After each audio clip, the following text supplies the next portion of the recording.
Olá, meus camaradas. Vamos para mais uma aula. Pega teu caderninho que hoje nós vamos continuar estudando o livro Capoeira Escrava do professor Carlos Eugênio Líbano Soares. Aqui é a continuação ainda do primeiro capítulo. Lembra que eu dividi em duas partes? Se você não assistiu o vídeo anterior, vou deixar no final. Você vai lá e assiste, tá bom? Mas hoje ele vai falar das rusgas etimológicas e historiografia da capoeira. Também nós vamos falar sobre a capoeira como arte marcial. Você acha que a capoeira é arte marcial? Vamos lá estudar sobre isso. Sobre a esportivização da capoeira, são vários elementos que nós vamos estudar hoje. Mas antes de entrar na obra do professor Carlos Eugênio, eu trouxe um texto aqui do professor Muniz Sodré. O professor Muniz Sodré é estudioso da cultura afro-brasileira, tem vários livros publicados, e eu me senti muito feliz quando um amigo nosso, um mestre amigo nosso em comum, levou para ele o meu livro, Escorregar Não É Cair um Jeito que o Corpo Dá, e ele gostou bastante e falou para mim que eu estava no caminho certo, que eu continuasse na pesquisa. E não é vaidade, não, gente, é porque é muita alegria. Imagine você admirar um mestre que toca bastante, que canta muito na capoeira, e aí quando você pegar o brimbal, começar a cantar, esse mestre te elogiar. Então, para mim, que cito o professor Ministro Sodré, que leio, foi maravilhoso. Até porque ele mandou de presente para mim um livro dele autografado, está ali bem guardadinho. Mas vamos lá o texto do professor Ministro Sodré. Antes de entrar na etimologia da palavra capoeira, vamos entender o que é etimologia. Ele diz: a etimologia é o recurso erudito desse retorno, apoiado na pretensão de que no arcabouço da língua transpareça o sentido histórico de uma questão problemática. Não que seja pouco relevante o amor à linguagem por meio da filologia, assim como o amor à sabedoria por meio da filosofia.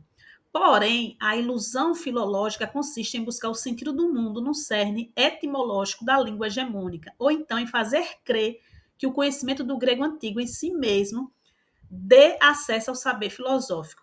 Então, o professor está querendo dizer que a etimologia da palavra é um recurso que se utiliza para fazer o conhecimento da língua.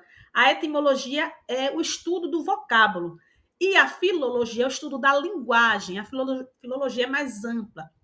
É uma ciência que vai estudar a língua dentro da cultura, dentro da literatura. Vou dar um exemplo aqui. O filósofo Nietzsche, Friedrich Nietzsche, ele era filólogo de formação. Ele estudava a linguagem. Era formado em filologia. Por que ele foi considerado filósofo? Como ele vai dizer ali, né? O conhecimento grego antigo em si mesmo tem um saber filosófico. Não. Você, para ter um saber filosófico, tem que fazer questionamentos, tem que criar conceitos. Então, Nietzsche depois foi considerado filósofo por conta disso. Porque ele vai pegar os conhecimentos que ele adquiriu estudando a filologia, estudando as linguagens antigas, estudando o grego, estudando a cultura grega também dentro desse processo.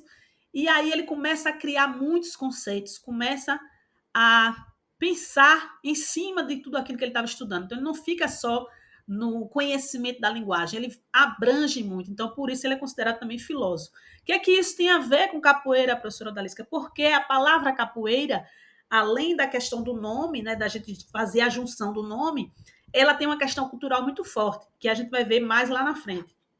No livro do professor Carlos Eugênio, ele começa essa parte do capítulo falando que em 19 de julho de 1926 foi publicada uma série de artigos no jornal Rio Esportivo. O nome dessa série era Capoeiras e Capoeiragem. Presta atenção como é importante isso para a gente. E lá ele vai ter várias discussões sobre isso, porque saía nessa série de artigos autores anônimos e tal, mas ele destaca um autor específico, que é Morales de los Rios, arquiteto historiador argentino. Morales de los Rios vai criticar as várias versões populares. A origem do termo capoeira não tem consenso, assim como a origem da própria capoeira. A gente não pode dizer assim, nasceu em tal lugar, tal dia, tal data. Existe uma discussão muito grande, porque nós não temos esse marco fundador. E aí existe a raiz, né? Como o professor Muniz Sodré disse lá, a etimologia da palavra, que o capo vem de tupi, do tupi-guarani, e eira vem do português. Vou ler aqui para vocês o que ele diz na página 49 e 50. O ponto de partida do pesquisador é que o termo em questão é híbrido, tem duas raízes, uma indígena, tupi-guarani, capo, outra portuguesa, do vernáculo luso, eira, que se aplicava costumeiramente a um grupo social determinado de baixa extração. Mas o problema levantado não era tão fácil como aparentava, ao contrário do que pensavam outros pesquisadores contemporâneos, que ele, quem era ele? Morales de los Rios, acusava de criarem fantasia e caírem no ridículo ao abraçar o tema. Então, o Morales de los Rios faz muitas críticas àqueles que falavam com relação à história da capoeira, com relação ao vocábulo capoeira. Mais especificamente, hoje, a gente está discutindo a etimologia da palavra capoeira. Ele dizia que caía, era muita fantasia que se fazia em cima disso e que caía no ridículo. Como muitas vezes a gente vê, né? Depois do processo de folclorização que a capoeira passou, a gente vê muitas pessoas criando algumas coisas que não existiram ou que existiram, mas modificando. A gente pode ir conversando isso aos pouquinhos aqui no canal. E a gente vê que existem muitos mitos na história da capoeira. Então, esse era um debate que estava ali naquele momento. Qual era a defesa de Morales de los Rios? Que a capoeira era uma arte nacional, não uma arte marcial nacional. Eu, particularmente, já falei aqui no canal para vocês, eu não concordo que a capoeira seja arte marcial. Ela foi marcializada. Vou dar os meus pontos de vista. Se você concorda que a capoeira é arte marcial, tiver como comprovar, coloca aí nos comentários que a gente pode fazer um debate, pode conversar sobre isso, porque como cientista eu entendo que novas pesquisas podem ir surgindo e que nós podemos mudar de opinião. Isso é super comum na ciência, mas por enquanto eu não acredito na capoeira como arte marcial. Ele faz uma comparação da capoeira com o boxe britânico e americano, né? A savate francesa, jiu-jitsu japonês e a tradicional luta romana. Eu acho que a capoeira não deve a nenhuma arte marcial, porque a capoeira é luta essencialmente. Toda arte marcial é luta, mas nem toda luta é arte marcial. E eu vou dar o meu ponto de vista. Por exemplo, eu fiz judô um tempo e no judô, quando a gente vai pegar a faixa, trocar de faixa, a gente tem que estudar a história do judô. E aí a gente tem que estudar que o judô foi criado na ilha de Okinawa pelo mestre Jigoro Kano, ou seja, um lugar específico, com uma finalidade específica. O jiu-jitsu também com uma finalidade específica. Mas a capoeira não. Nós não sabemos a origem da capoeira, a origem exata, quem criou, como foi, como é que aconteceu. Existiu uma marcialização da capoeira, que aí é diferente, né? O processo foi diferente. Como a questão da capoeira regional, que existe um fundador, o mestre Bimba, criou o método, criou tudo direitinho. Ali existe uma marcialização, mas a capoeira em si, ela não é arte marcial. Ela não foi criada para a guerra, como, por exemplo, o Muay Thai. O Muay Thai é cultural tradicional da Tailândia, mas ele foi criado exatamente, essa arte marcial foi criada para a guerra, para os soldados, é uma técnica de soldado. Aí vão dizer, como já disseram várias vezes, mas Odalice, que é a guerra do Paraguai que os capoeiras foram. Já disse a vocês, encontrei documentos em Sergipe, realmente os capoeiras foram para a guerra do Paraguai, mas a capoeira não foi criada com essa finalidade, os capoeiras foram utilizados, assim como foram utilizados na Guerra dos Mercenários, lá na Revolta dos Mercenários. Quem não assistiu, assista a playlist da Capoeira Escrava, que vocês vão ver que eu vou falar da Revolta dos Mercenários. Assim como em outras revoltas também, os capoeiras foram utilizados, assim como na Guarda Negra. Os capoeiras foram utilizados. Ela não foi criada para esse fim, o que é totalmente diferente. Mas é um debate longo e a gente precisaria de muitas aulas para a gente discutir sobre isso.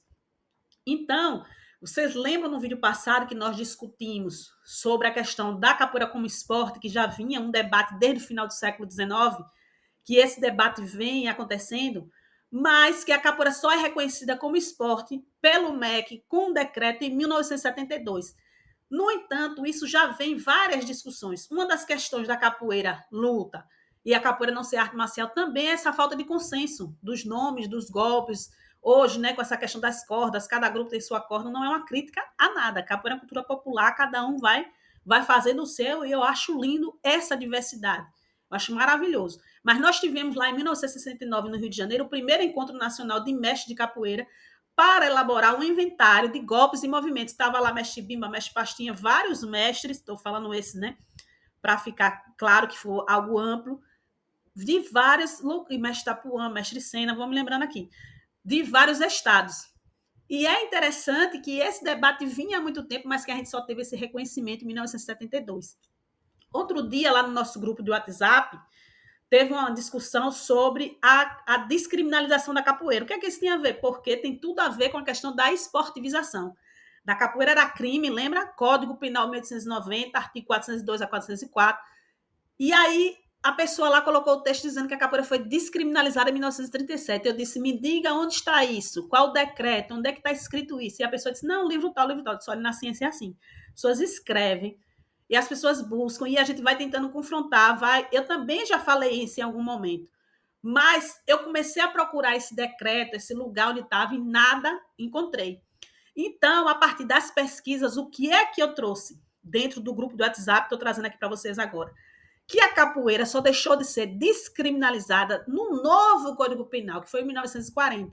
Quando a capoeira já não aparece mais no Código Penal, aí sim ela deixa de ser crime. Mas por que que essa data de 1937 tão importante, todo mundo vai contando, né? Quem conta um conto aumenta um ponto. Porque foi no dia 23 de junho de 1937, 23 de junho, eu não consigo me esquecer, porque aqui no Nordeste, 23 de junho é véspera de São João, então é algo que a gente fica na memória. 23 de junho de 1937, Mestre Bimba recebe o alvará de funcionamento da sua academia. Isso é um marco importantíssimo para a história da capoeira. Ali, naquele momento, a gente percebe que a capoeira já não tem mais sentido ser crime, mas ela só deixou de ser criminalizada em 1940. E a pessoa lá no grupo, nosso camarada, trocou o texto e disse, não, você tem razão e tal. Eu não estou aqui para ter razão, só estou aqui para conversar com vocês sobre documentos, sobre fatos, e se vocês tiverem uma nova documentação, eu aceito tranquilamente, vamos conversar. Então, pensando nisso e em toda a minha trajetória, né, já conversei com vocês em outros vídeos, você caiu aqui de paraquedas, eu tenho a minha trajetória de pesquisa capoeira, uns 20 anos já pesquisando capoeira, 27 anos que estou na capoeira, e dentre graduação, pós-graduação, mestrado, doutorado, trabalho, aula, eu percebi que não tem nenhum material que a gente possa confiar que tenha a história da capoeira em momentos assim como esses que eu estou falando para você, de pontos cruciais para que a gente possa dar aula de capoeira, possa mostrar para o aluno essa parte teórica, porque tem grupo que tem exame de corda, assim como eu falei do judô.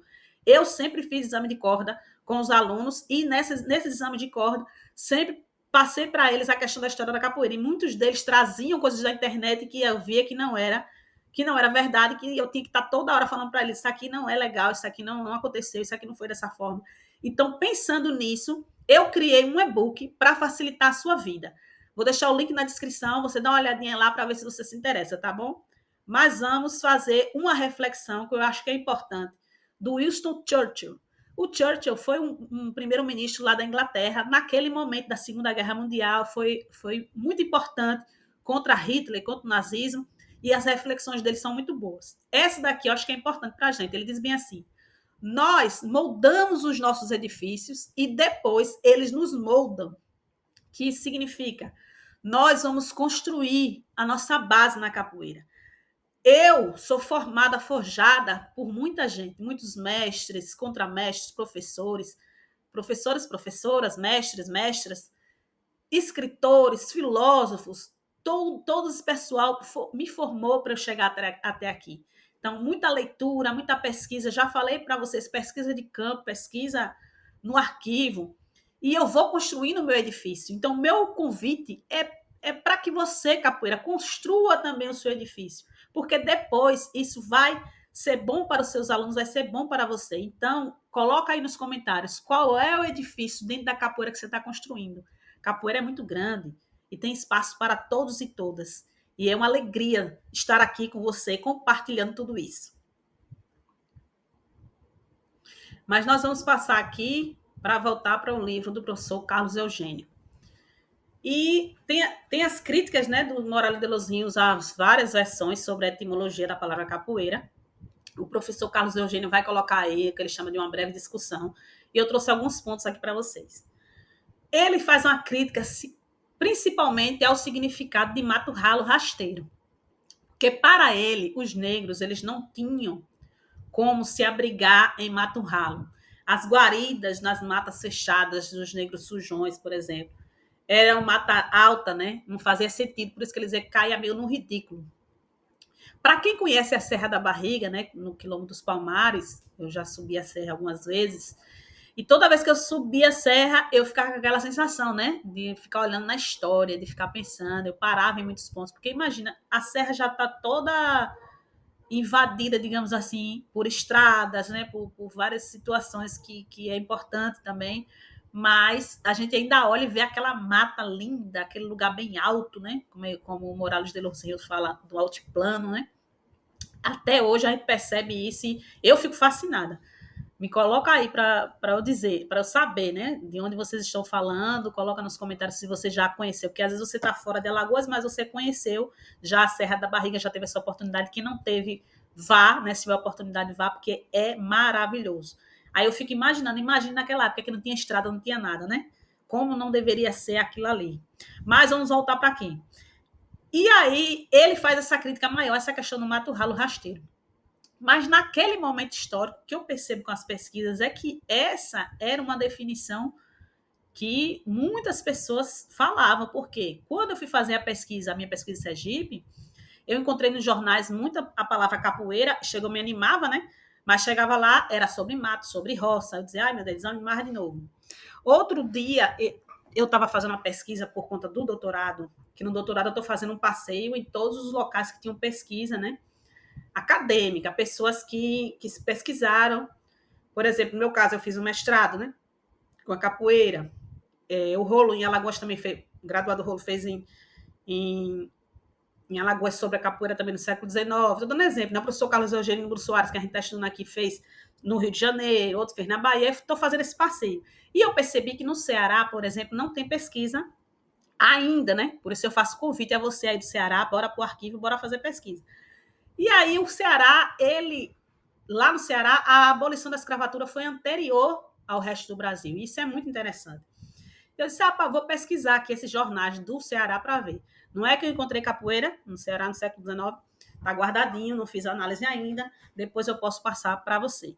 Mas tinha muito lá também no Ceará, capoeira como mato. Encontrei também nosso capoeira, aquele que a gente quer, né? Aquele que é o jogador de capoeira.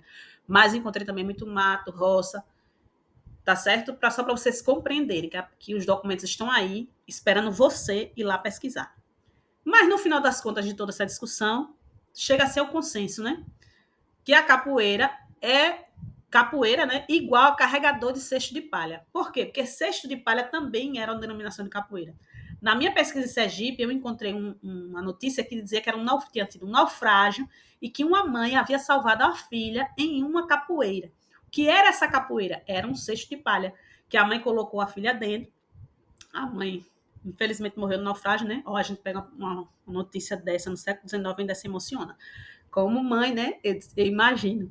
Aí a mãe colocou a filha e salvou a filha dentro dessa capoeira. Então, esse cesto de palha. Mas na discussão toda aqui chega a ser esse conceito. Quem era o capoeira? Era o indivíduo que estava com cesto de palha na cabeça que vendia mercadorias. Porque no Brasil, como falei para vocês já em outros vídeos, no Brasil a gente tem situações diferentes de outros países. A escravidão foi de forma diferente. Não dá para estudar a história da capoeira sem estudar a história do Brasil. Aqui a gente tinha algo chamado escravo de ganho. Em outro lugar não existia isso. Mas aqui tinha o senhor pegava esse escravo, né, que pertencia a ele, mandava para as ruas para vender mercadorias, alugava esse escravo a outra pessoa. Ó, o brasileiro como é, né? Ele tinha o escravo, era a mercadoria, o ser humano escravo era a mercadoria dele, ele alugava para outro. Olha que coisa, né? Como brasileiro não dá ponto sem nó. Impressionante isso. Mas aí é assunto para outros vídeos, né? E aí ele chega nesse consenso aqui no capítulo 1. E ele também vai falar sobre a capoeira e política. Outra questão que saiu lá no WhatsApp, que eu acho que é bem bacana. Ele fala que os capoeiras atuavam como capangas e agentes políticos. Esse assunto é bem discutido na capoeira do Pará. O Leal Pinheiro, não, Pinheiro Leal, Pinheiro Leal, que fez a pesquisa dele no Pará no século XIX, a capoeira no Pará, e lá no Pará isso é bem forte. Se esse canal tiver vida longa, isso depende de você. Quem não for inscrito, se inscreva no canal, curta esse vídeo. Por quê? Porque o YouTube, ele entende que o canal é importante, que o conteúdo é importante. Quando você curte, quando você compartilha, quando você comenta. Se ninguém fizer nada, só assistir o vídeo, o YouTube entende que o conteúdo não é relevante. E se você não assistiu o vídeo até o final, é aí que ele entende que não é relevante mesmo. Então, se o canal tiver vida longa, nós vamos estudar também a capoeira do Pará. Vamos estudar o país inteiro, porque eu acho fascinante a história da capoeira. Sou suspeita para falar, né? Mas ele fala também aqui de alguns autores, né? Inclusive América Arraes, que a gente já falou, e fala dessa ligação da capoeira, dos capoeiras com as sociedades secretas. E também da participação em rebeliões. Bom, no meu doutorado, eu também faço esse passeio com relação às rebeliões, porque, como eu já disse para você, o pesquisador tem que treinar o seu olhar. Muitas vezes a gente está estudando a rebelião, vou dizer aqui, revolta da chibata, revolta da vacina, e não tem lá escrito capoeira. Mas a gente percebe pelos movimentos e por todas as pesquisas que nós já estudamos, toda a documentação, a gente consegue perceber capoeira ali. Então, é muito interessante quando ele vai falar sobre essas questões. Eu trago aqui para você o que ele fala sobre a questão da América Rache, né? Que ele vai dizer assim: capoeira como instituição constituída por escravos, além da ludicidade, da brincadeira e da força como arma de resistência, teria sido a agregação do grupo da malta para utilizar a linguagem de época. E em seu capítulo sobre religião e grupos sociais, ela, Laquem América Rache, trata longamente dessa questão aí, certo? Ela vai dizer que, ao mesmo tempo que podia expressar abertamente suas lealdades nacionais, dois tipos de associação tinham de permanecer em segredo, que eram as sociedades secretas, né, segundo a polícia, urdiam revoltas no Rio, e os capoeiras. Em alguns casos, as duas estavam relacionadas, pois os grupos de capoeira podiam participar de conspirações contra os senhores. E aí ela vai dizer que havia esses rumores, né, das duas, da sociedade secreta, né, e dos capoeireiros, eram assuntos que não podia se falar abertamente. Você não podia falar que você pertencia a um grupo de capoeira. Isso era um assunto que ficava à boca miúda, digamos assim. E aí ele vai falar dessas pesquisas acadêmicas. A América Rache, que a gente já viu, Leila Mezan, o Grant, que é também algo bastante importante, e o Gilberto Freire. O Gilberto Freire, pernambucano, quem é de Pernambuco conhece bem, tem até uma fundação lá com o nome dele, que é muito bacana, eu já visitei. Ele tem um livro muito importante que acho que muita gente conhece, mesmo quem não é da área da antropologia, da sociologia conhece, que é Casa Grande Senzala. Mas o Carlos Eugênio traz Sobrados e Mocambos, que é outro livro do Gilberto Freire. O Gilberto Freire vai fazer uma comparação do moleque de engenho com os capoeiras ali nas ruas, né? Com a variante urbana, chama daqueles capoeiras ali como sendo a variante urbana dos garotos de engenho. E aí eu vou trazer algo interessante aqui para vocês, que não está no livro do professor Carlos Eugênio, mas que eu acho que é importante, que é uma citação do professor Gessé de Souza, que ele vai falar com relação a Gilberto Freire. Ele diz: Freire procurou e conseguiu criar um sentimento de identidade nacional brasileiro que permitisse algum orgulho nacional, como fonte de solidariedade interna. Foi nesse contexto que nasceu a ideia de uma cultura única no mundo, luso-brasileira, percebida como abertura cultural ao diferente. Então, ele vai dizer que antes do professor, do historiador, do antropólogo Gilberto Freire, não existia um sentimento de identidade nacional. Inclusive, essa construção vem desde o final do século XIX, como já falei para vocês, da capoeira, né, como esse movimento de identidade nacional. Então, Gilberto Freire é um dos responsáveis, além de outros, né, gente? Tem vários outros, como Sérgio Buarque de Holanda e o Homem Cordial, vários outros, mas o Gilberto Freire tem um papel crucial nessa questão da formação da identidade nacional, para você ter uma noção. Vou ler aqui o que o Carlos Eugênio traz da outra autora, né? Está na página 60, da Leila Mezan Algrande.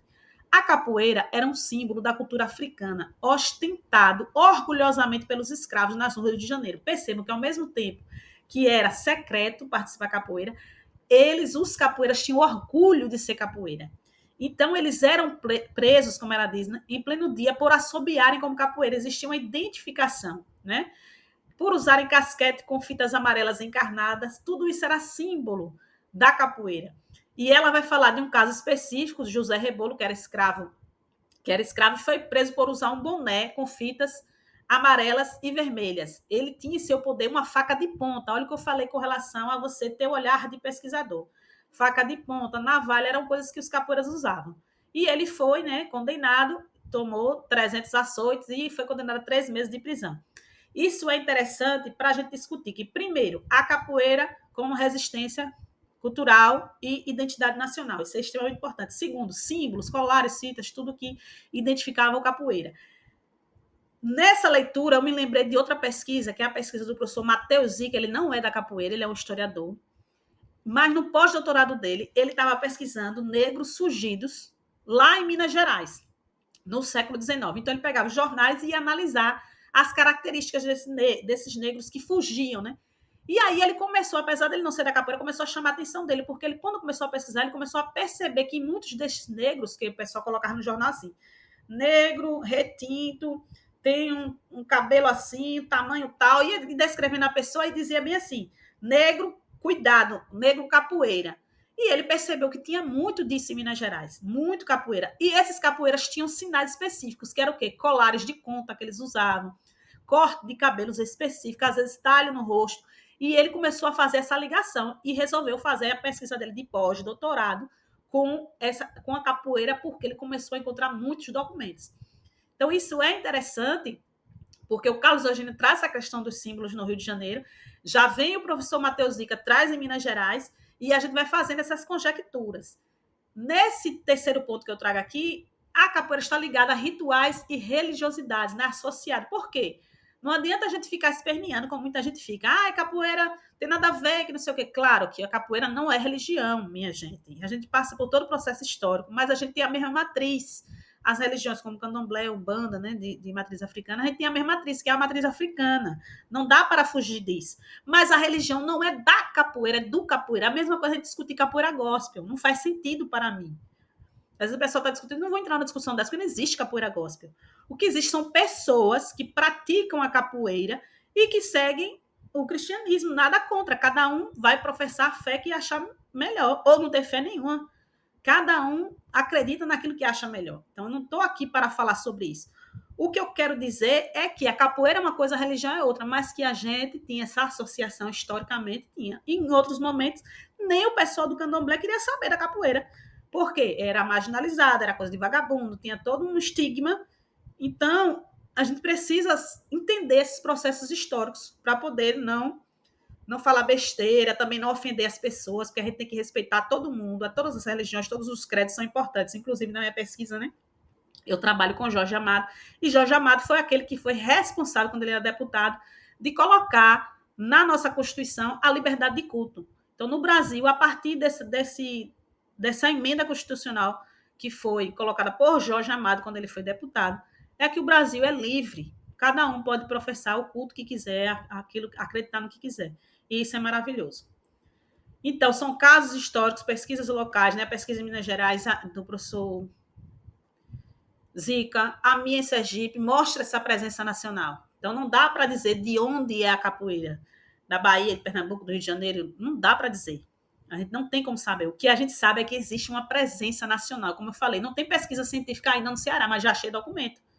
Cabe aos capoeiras aí do Ceará pesquisar essa documentação, fazer artigo científico, tudo isso para poder ajudar. Então, se vocês precisarem da minha ajuda, eu tenho esse e-book, que eu já falei para vocês que eu criei um e-book falando os principais pontos da história da capoeira. Vai estar no link da descrição.